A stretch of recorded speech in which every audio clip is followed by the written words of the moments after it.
দেশের মধ্যে দেশ হয় না। নারীদের যে অধিকার আছে আমারও অধিকার আছে। বর্তমান সরকার উপদেষ্টা তিনি নিজে স্বীকার করেছেন যে প্রতিবেশী রাষ্ট্র পরাজিত ফ্যাসিবাদ ষড়যন্ত্র করে পাহাড়ে অস্থির অবস্থার সৃষ্টি করছে। এটা এত পরে বুঝলেন?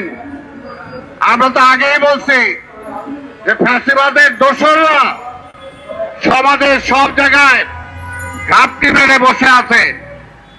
তারা সুসংগঠিত হওয়ার আগে ন্যূনতম সংস্কার করে নির্বাচন দেন। তখন তো বলছেন খালি নির্বাচন দেওয়ার জন্য এই সরকার আসে নাই। তাহলে কিসের জন্য আসছেন? আজকে স্বাধীনতা হুমকির সম্মুখীন হবে আর আপনি খালি বিবৃতি দেবেন সেটার জন্য? অনেকদিন ধরে বাংলাদেশে পুশিং হচ্ছে, ভারতীয় নাগরিকদেরকে পুশিং করে আমাদের দেশে পাঠাচ্ছে, কোনো প্রতিবাদ নাই। রোহিঙ্গা নতুন করে বাংলাদেশে পাঠানো হচ্ছে।